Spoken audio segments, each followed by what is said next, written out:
I wasn't expecting anything strange that Sunday night. Ellie had flown out the door that morning, heels in hand, hair damp, mumbling something about a missed train and how she didn't have time to get her jacket dry cleaned. She tossed it over the back of a chair and yelled, "Babe, can you take this in for me? I'll owe you." And then she was gone. She was always in a rush lately. Not in a chaotic, forgetful way. Ellie wasn't like that. Her rush had purpose.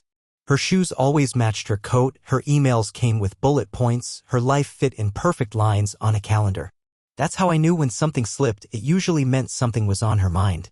She wasn't the kind of person who misplaced things unless she wanted them to be misplaced.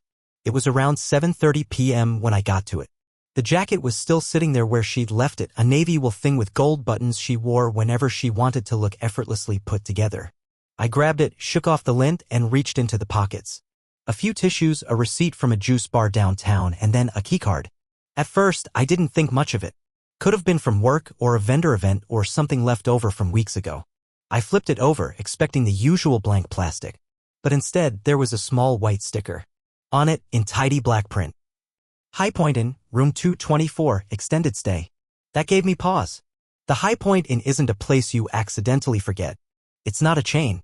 It's one of those oddly placed off-highway hotels that people only go to if they're avoiding something.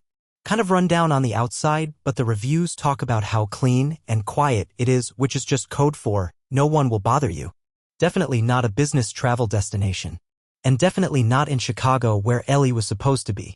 I sat down with the jacket still in my lap, just staring at the keycard like it might explain itself if I waited long enough.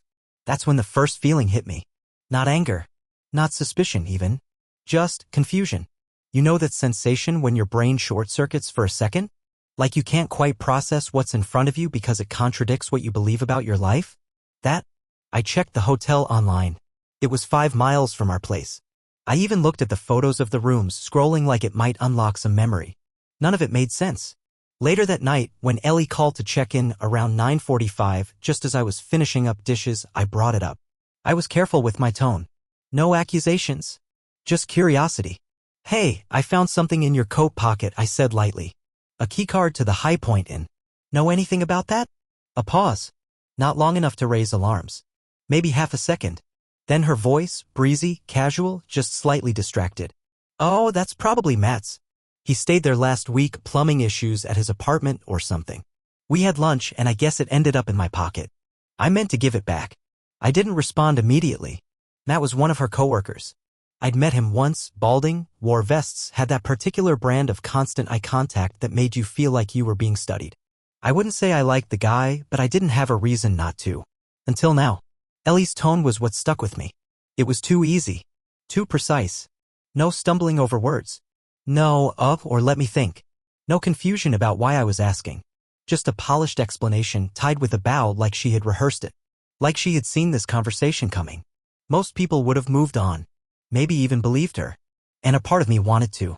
I didn't want to be the guy the one who overthinks a stray receipt or reads into every locked phone screen. That guy always loses his mind before the truth ever catches up with him. So I played along. "Oh, okay," I said like I was satisfied. Just didn't recognize the name. "Yeah, it's nothing," she said, still easy. "I'll give it back to him this week." But inside me, something had already shifted. I didn't push, but I filed it away. I started remembering other things. Not like a movie montage, but more like puzzle pieces that had been sitting in the wrong box, ones that didn't mean much until this moment. The lipstick. Ellie never wore lipstick. Not unless it was an event. But a few weeks ago, I noticed a bold red one on the bathroom counter. I'd commented on it, something dumb like, "Wow, this is new," and she'd laughed it off. Said she was trying a thing. But she never wore it when we went out together. Just on random weekday mornings before work. Then there were the text notifications she used to read aloud. Now she kept her phone face down. Or it was in her purse. Or she was charging it in the other room. Once I'd seen a notification come through while she was in the shower. I hadn't looked, not really. Just a glimpse. A name I didn't recognize. "Hey, I miss you." I told myself it was probably a joke. Maybe one of her girlfriends. Now, I wasn't so sure. After the call, I sat in the quiet living room and looked at that keycard again. It wasn't just plastic anymore. It was a crack in the version of my life I thought was solid. I walked to the kitchen, dropped it into the junk drawer next to old batteries and mystery cables, closed it, But I didn't forget. Later that night, I lay in bed alone. Ellie said she had an early meeting the next day and would be staying near the client site. I stared at the ceiling, listening to the low hum of the heater kicking on and off. And I kept hearing her voice, smooth and certain. "Oh, that's probably Matt's." It was how she said it. Not a flinch. Not a blink. Just total confidence, like someone who wasn't making up a story, but following one already written. One she thought I'd believe. And that's when I realized something that made my stomach twist. I wasn't sure if this was the first lie, or just the first one I noticed. After the keycard, everything felt different. Not just between me and Ellie, but in how I saw our history. Like I had spent years looking at a photograph I thought was clear, only to realize there was something blurry in the background I'd never noticed. And now I couldn't stop staring at that part. I didn't confront her again. Not yet. Instead, I started watching. Quietly, carefully, like some part of me was waiting for the truth to rise on its own. And maybe, deep down, I already knew it would. A few days after the call, I was folding laundry, hers and mine mixed together like always. I remember holding up a blouse of hers, something silky and unfamiliar. I couldn't remember ever seeing her wear it. I thought maybe she just bought it. But then I noticed a tiny stain near the collar. Faint, but there. Lipstick, foundation, something. And it wasn't washed, just folded, like it had been slipped back into the drawer in a rush. She never used to be like that. Ellie was meticulous about clothes. She once rewound an entire cycle just because she forgot to put delicates in a mesh bag. I set it aside and kept going. Underwear, socks, her sports bra, which she hadn't worn to the gym in over a month, at least not that I knew of. It was all small, silent evidence. Nothing loud enough to accuse her with, but loud enough to keep me awake at night. That's when I started thinking back 3, maybe 4 weeks before the keycard. That's when the shifts really began. I didn't notice them at the time because they arrived like fog, slow, creeping, invisible until you're already surrounded. She started staying late at work more often. Not wildly unusual, her team had picked up a new client, but the frequency was new. And more than that, the effort. Ellie started doing makeup for meetings. Not just a little concealer or blush like before, but full-on contouring. The expensive kind. Luxury brands. The kind she used to mock when we passed them in department stores. "I don't get how people spend $100 on one bottle of something called Radiance," she'd said once, back when we were still in sync. Then she bought it. I found the bottle tucked in the bathroom cabinet, beside a matching lipstick and a travel-sized perfume vial that smelled floral and sharp. Definitely not the scent she wore when we went out. I didn't say anything. I just stared at it for a long time. Sometimes I wonder if I could have stopped it, whatever it is, if I'd noticed all of this sooner. But then I remember the text. The one I saw by accident. It was a Sunday. She'd left her tablet on the couch while getting ready, and a message popped up, just a preview on the lock screen. A friend's name, someone I didn't know well. The message read, "He wrote again. I can't keep splitting anymore." At the time, I had no idea what it meant. I didn't even ask. I think part of me didn't want to know. Splitting? What did that even mean? Splitting time? Splitting attention? Splitting herself between two lives? Now, I couldn't stop wondering. There was more. Tiny things I'd brushed off. Like how she once joked that I was the comfort option. We were watching some dumb dating show, and one of the contestants chose the safe, reliable guy over the dramatic one. Ellie laughed and nudged me. "You'd be the comfort option," she said, teasing. "Reliable, predictable, solid." I smiled at the time, but now I keep replaying it, trying to decide if she meant it kindly, or as an explanation. She changed her phone password, too. It used to be our anniversary. Silly, I know, but it meant something. Then one day I went to check the time, and it didn't unlock. She changed it without a word. She said it was because of new office protocols. Security stuff. I nodded, said okay. But I started noticing how fast her fingers moved across the screen when she was replying to someone. She always angled the screen away. If I asked who it was, she'd grin and say, "Just memes from coworkers." Every time. And I believed her. But the smiles that followed didn't look like the ones she used to give me. They were softer, more private. The kind of smile you give to someone who texts you something that makes you feel seen. I'd forgotten what that felt like. From her, anyway. I even started noticing changes in our routine. She stopped asking me about my day. We used to debrief at night, 10-minute run-throughs of whatever drama had happened at work, what we'd eaten for lunch, who said something dumb on the news. But lately, I'd ask how her day went and she'd say long, or fine, or nothing at all. She stopped playing music when she cooked. She stopped dancing while brushing her teeth. She used to make dumb faces at me in the mirror. That stopped too. Instead, I'd catch her staring at her phone with that distant look, like she was somewhere else entirely. I even tried to surprise her once. Brought home Thai food from her favorite spot, lit a couple candles, figured we could have a proper dinner instead of eating in silence on the couch. She smiled when she saw it, said, "Ah, that's sweet." But the smile didn't last. She barely touched the food, said she wasn't hungry, and 20 minutes later, she was back on her laptop, catching up on emails that never made a sound. So I did what any guy in my position would do. I started lying to myself. I told myself maybe she was just stressed. Maybe she was tired. Maybe work was draining her. Maybe I had pulled away first. Maybe I was the reason she seemed so far off now. But when you start defending someone's absence more than they defend their presence, something's wrong. Still, I didn't say anything. Not yet.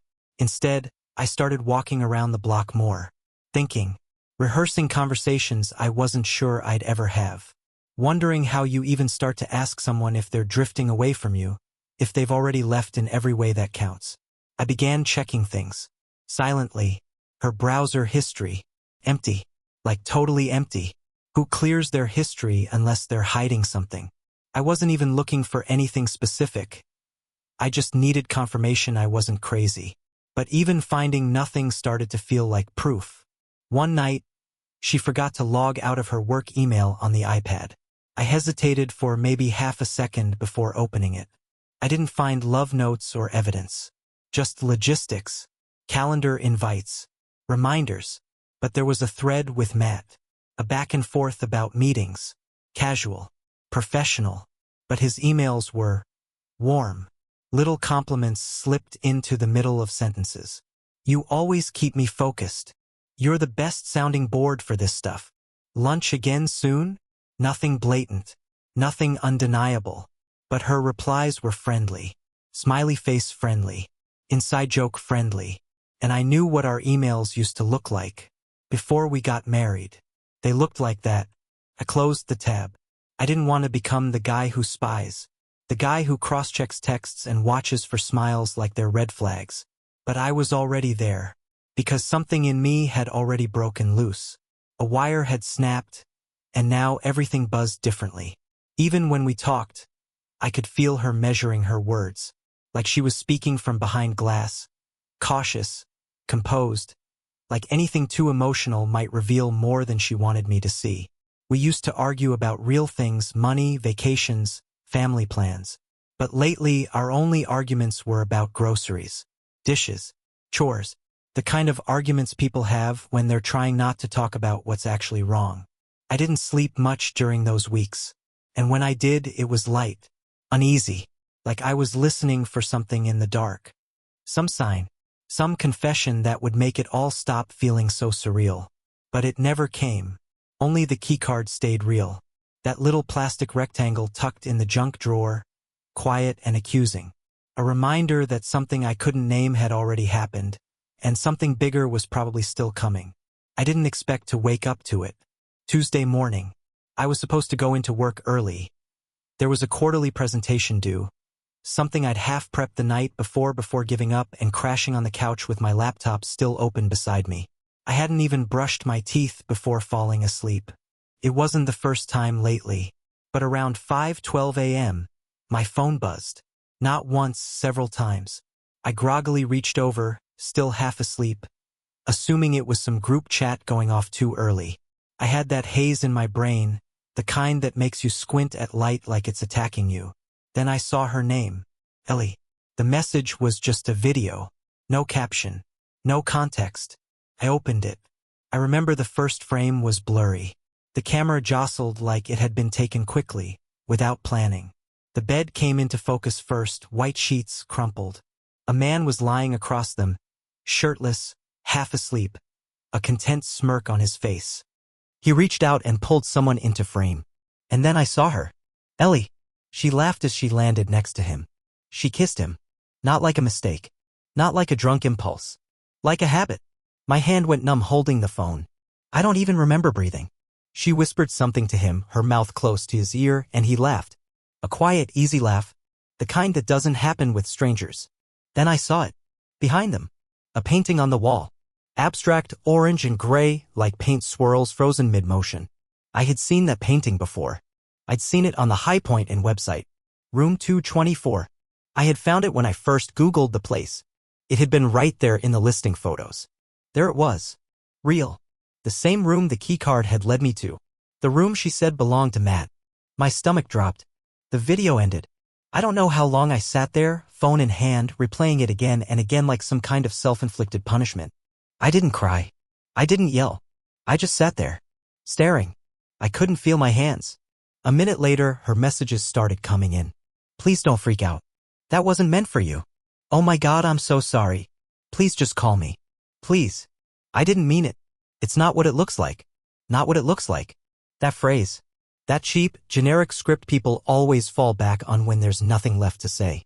I wanted to throw my phone. Instead, I turned off notifications. Let the flood come without me. By the time I stood up, I had 99 missed calls. I walked into the kitchen and just sat at the table, phone face down.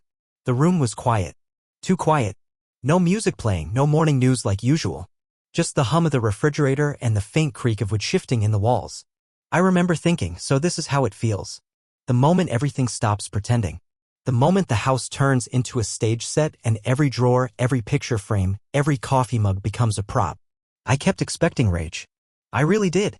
That heat in the chest, punch the wall kind of anger. But what I felt was worse. Cold. Numb. Hollowed out. There was no wondering anymore. No theories. No quiet observations. No more reading between lines. It was all there. Video evidence. Audio. Her face. Her voice. Her hand on his chest. Her laughing in the room that I had already suspected. A choice. That's what stuck with me most. It wasn't an accident. Not a drunken slip at a party. Not a kiss she regretted in an elevator. It was deliberate. Planned. Comfortable. This wasn't the first time they'd been in that room. You don't get that easy with someone overnight. And what kind of person records something like that? Sends it? To me? At first I thought maybe it was a mistake. Some tech glitch. A but send. But the more I thought about it, the more it didn't add up. Who records themselves in bed with someone else and then accidentally texts it to their partner? Unless it was a cry for help. Or some kind of sabotage. Maybe guilt pushed her hand. Maybe she was hoping I'd find out without her needing to say it. Maybe she didn't want to lie anymore. Maybe she just didn't have the spine to tell the truth. Theories swirled, but none of them mattered. The truth was there in pixels and laughter and silence. She cheated. Not just physically. Emotionally. In asterisk mately. She had carved out a second life without me in it. While I was doing the dishes. While I was folding her laundry. While I was waiting for her to come home late from meetings, she was in room 224 with someone else. And now she wanted to explain.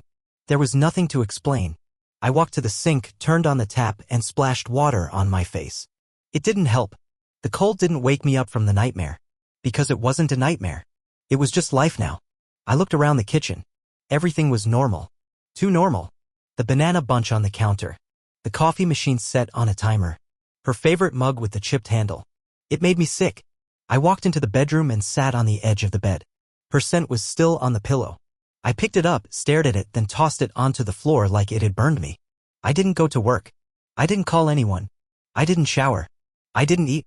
I just sat in that house for hours, letting the truth soak through me like smoke in my lungs. Sometime in the afternoon, I opened the video again. I wanted to see if there was something I missed. A moment. A look. Some flash of hesitation on her face. Some hint that maybe she felt wrong in that moment. That she thought of me. There wasn't. Just ease. Like that room had become more familiar than our home. And I kept thinking, why send it? Why now? Maybe it was unraveling. Maybe something between them snapped. Or maybe she had convinced herself I'd find out eventually and decided to control the explosion.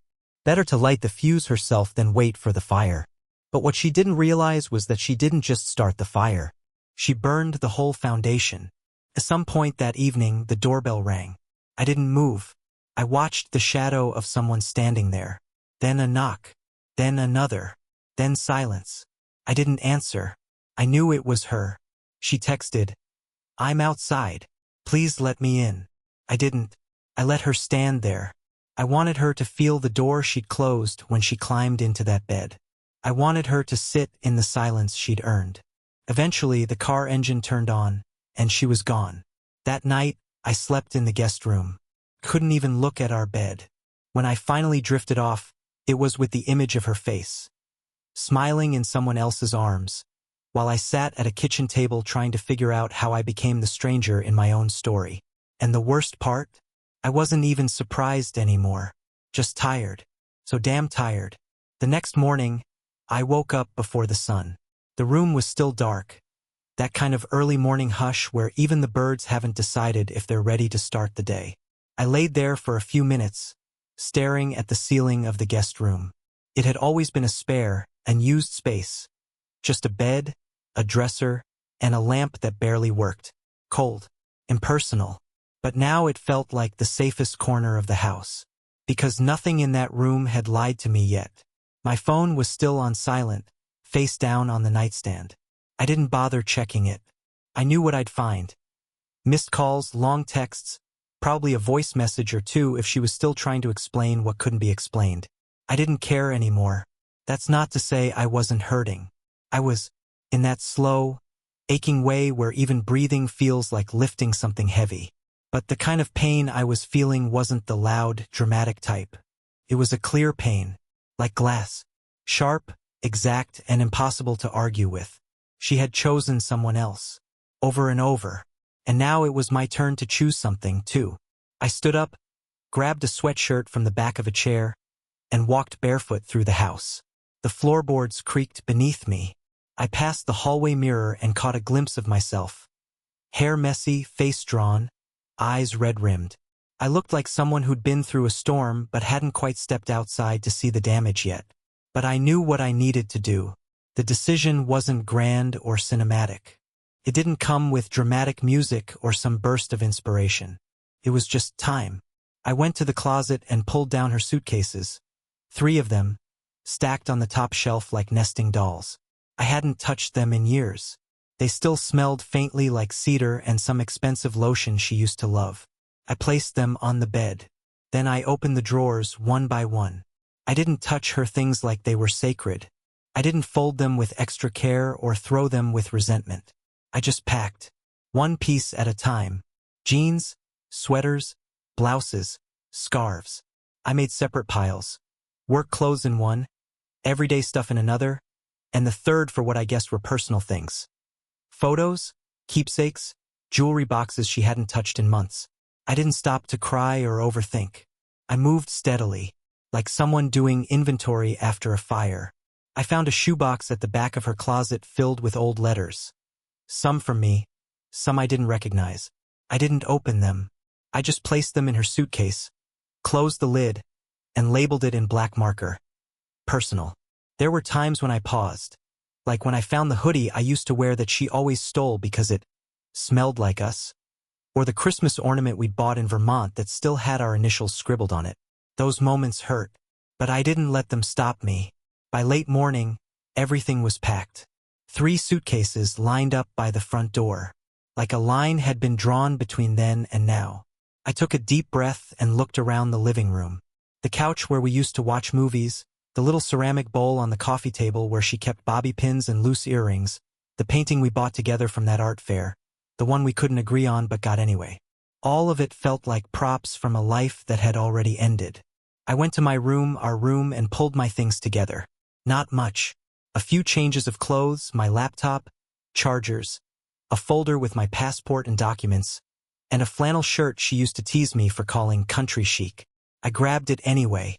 Then I sat down and wrote a single note. Just her name at the top.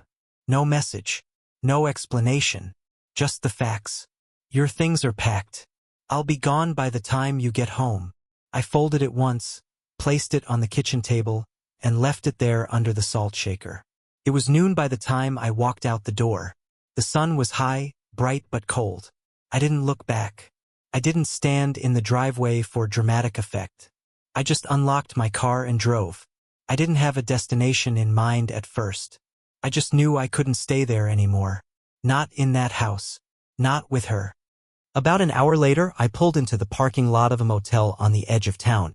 It wasn't glamorous, paint peeling, vending machines humming, but it was anonymous. And that's what I needed. I checked in using only my first name. The woman behind the counter didn't ask questions.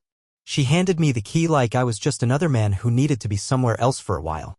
Room 108. Smelled like bleach and old carpet. The bedspread was a muted green with a cigarette burn near the corner. I sat down on the edge of the bed, placed my bag on the nightstand, and just stared at the ceiling. For the first time in weeks, my mind wasn't racing. It was quiet. Still. I didn't feel peace. Not yet. But I felt space. Space between me and the lies. Between me and the pretending. And that was enough for now. I turned off my phone entirely. Not airplane mode. Not silent.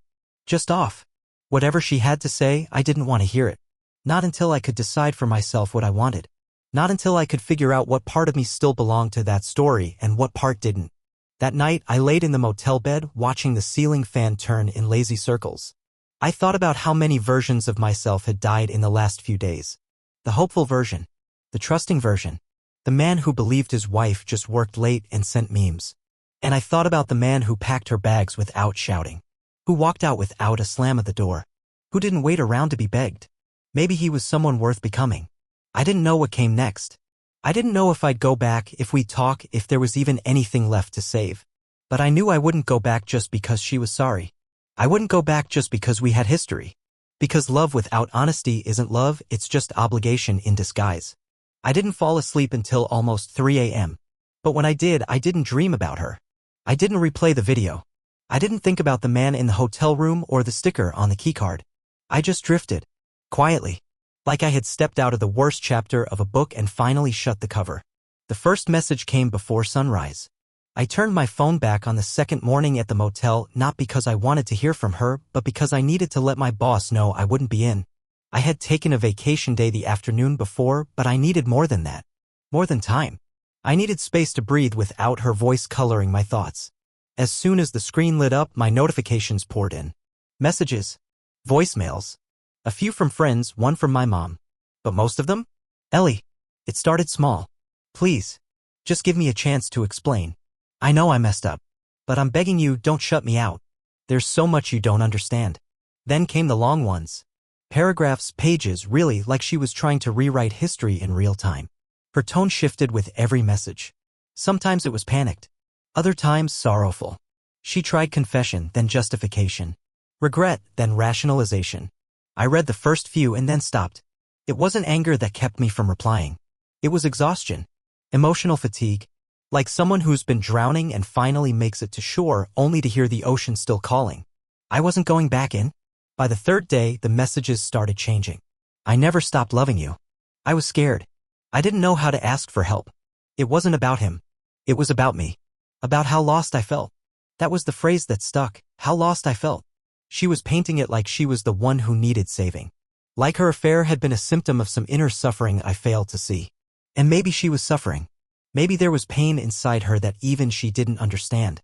But I wasn't a treatment plan. I wasn't a rehab for the emotionally reckless. She hadn't just made a mistake.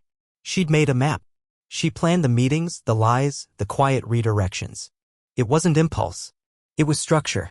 She built an entire scaffolding of betrayal while I cooked dinner and asked how her day was. No amount of I was lost could justify that. A day later, she started reaching out through other people. I got a message from our mutual friend Josh. Just a simple, awkward. Hey man, Ellie called. Said she's trying to get in touch. Just wanted to check in. You okay? I didn't respond. Then my sister called. She showed up at mom and dad's, she told me, her voice caught between irritation and disbelief. Said she didn't know where else to go. Said she just wanted to talk. I closed my eyes and let my head rest against the wall of the motel room. I could picture it. Ellie on the porch, eyes wide, voice breaking, performing heartbreak like a role she was still learning how to play. My parents always liked her. She probably thought they could be her back door into my life again. But that door was closed now. Bolted. And I wasn't the kind of man who left keys under the mat. She tried my job next. My manager stopped me in the hallway when I finally returned a week later. "Hey, not my business," she said gently, "but your wife came by. Dropped off some kind of envelope. Said it was important." I didn't ask what was in it. I just shook my head. "If she shows up again, just send her away." "I will," she said. "You okay?" "I will be." That night, I found the envelope waiting in my mailbox. No name, no return address. Just sealed. I brought it upstairs to the motel room and stared at it for 10 minutes before tearing it open. Inside was a single letter and a stack of old printed photos. Us. Laughing on a beach? At a wedding. In the kitchen, flour on our noses from some failed attempt at baking. There was one of me asleep on the couch with her feet in my lap and another of her hugging me from behind at a New Year's party. Every image felt like a memory I didn't ask for. The letter was 5 pages. Written in her slanted, rushing handwriting. It wasn't a confession. It was a timeline. A self-justifying story. She wrote about how things between us had gotten comfortable. How she had started to feel invisible like a side character in her own life. She talked about loneliness, the kind that settles in silently without warning. How the affair hadn't started as an affair, it started as a conversation and then another until she couldn't tell where the line was anymore. She said the video was a mistake. That she meant to send it to someone else, someone she was venting to. She said she realized how far she had fallen only after watching it herself. Then came the pleas. "I want to fix this. Please, let's try counseling. I'll do whatever you want. Just don't walk away without trying." I folded the letter. Put the photos back inside the envelope. I walked out to the parking lot, stood outside her apartment building, which, yes, I knew the address of by heart, and left the envelope on the welcome mat. That was the last time I ever touched it. She called me twice that night. I didn't pick up. The next week, she texted. "I'll wait outside the bookstore at closing. Just 5 minutes. Please." She had found out where I worked part-time, just a little corner bookshop I'd picked up hours at to keep my mind busy, to stay off the grid. I ignored the message and sure enough, she waited. I saw her reflection in the glass as I locked up. She didn't speak. Just looked at me like a ghost waiting for a seance. I turned off the lights and walked out the back door. She never tried that again. After that, it turned into radio silence. Or maybe I had just tuned her out so well I couldn't hear her anymore. Because here's what she never understood: apologies don't rewind anything. They don't unkiss lips or unmake beds. They don't unsend videos or unstitch the months of lying. Saying sorry might soothe her guilt. But it didn't resurrect the version of me that used to believe her. You can't unshatter glass. You just learn to stop stepping in the shards. And the thing that broke me the most wasn't the betrayal itself. It was the realization that she only fought for us after she got caught. Not once before that did she ask if I was okay. Not once did she say, "Hey, are we drifting?" Or, "Do you feel off too?" No. She waited until the whole thing collapsed to start pouring cement. Too late. Love doesn't mean letting someone back in just because they knock. There are mistakes that deserve forgiveness, and then there are choices that don't. And what she did wasn't a misstep, it was a path she walked willingly with full knowledge of what she was stepping over. Eventually, the messages stopped. Or maybe they didn't. Maybe she's still sending them. But I wouldn't know. Because I deleted the thread. Blocked the number. Cleared the inbox. And just like that, the door was locked from my side, too. I moved into a 1-bedroom apartment above an old bakery. The walls were thin, the windows rattled when trains passed, and the heater clanked like a ghost was trapped inside. But it was mine. There were no framed pictures of us. No scent of her shampoo in the shower. No reminders that I used to come home to someone who kissed me without meaning it. I didn't decorate much, just a lamp, a table, a mattress on the floor, but for the first time in a long time, I didn't feel like I was living inside a lie. I started walking every evening. No headphones. Just me and the sound of my shoes on the sidewalk. Sometimes I passed couples and felt a pang. Other times I passed alleys or quiet back streets and felt nothing at all. Like grief had left me hollow but clean. The bookstore I worked at became my refuge. I alphabetized shelves I didn't need to. I made a display of books about starting over even though no one bought any. People came in and told me about their reading habits, and I listened like every plot was a mirror. One night, I went to a writing workshop just to get out of the apartment. It was in a church basement with bad lighting and folding chairs. That's where I met Meg. She didn't say much at first, just wrote in a notebook with pages torn at the edges. When I introduced myself, she smiled and said, "I don't know how to listen well, but I can sit next to you in silence." That line stuck with me. We started getting coffee after sessions. No expectations. No pasts on display. She told me about her dog who hated thunder and the way her mother used to burn toast.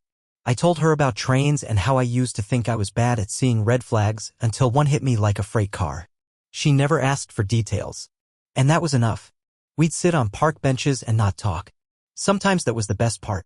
Because after all the lies, the silence finally felt honest. 2 months later, the divorce papers were signed. No lawyers in courtrooms. No shouting matches. Just a notary, 2 pens, and silence. Ellie didn't look at me much during the appointment. She wore a blazer I'd never seen before and kept adjusting her sleeves like she needed to fill the time between signatures. I didn't say a word. Not because I had nothing to say, but because there was nothing worth saying to someone who only wanted to fix things after she broke them. She kept trying even after. I got word from friends that she was asking about me. She sent a letter through my lawyer. Then another. Each one softer, sadder, filled with phrases like, I want to get everything back, and you were my best friend. But she didn't want me. She wanted back control. That's when I realized I was free. Not just legally, but emotionally. I didn't want revenge. I didn't want her to suffer. I just wanted peace. And I found it. Peace in quiet mornings and bad diner coffee. In warm laundry and the sound of trains rattling by at night. In the way Meg smiled without asking me to prove I was healed. I stopped measuring myself by how much I had been hurt, and started measuring by how much I could live without hiding. Because love isn't endurance. It's not about staying through pain just because you said you would. It's about being with someone who doesn't make you question your worth every time they leave the room. And that person was never her. So when her final letter arrived, handwritten, full of poetry and guilt, I didn't open it. I tossed it in the recycling bin without reading the first line. Because sometimes the best closure is choosing not to reopen the door.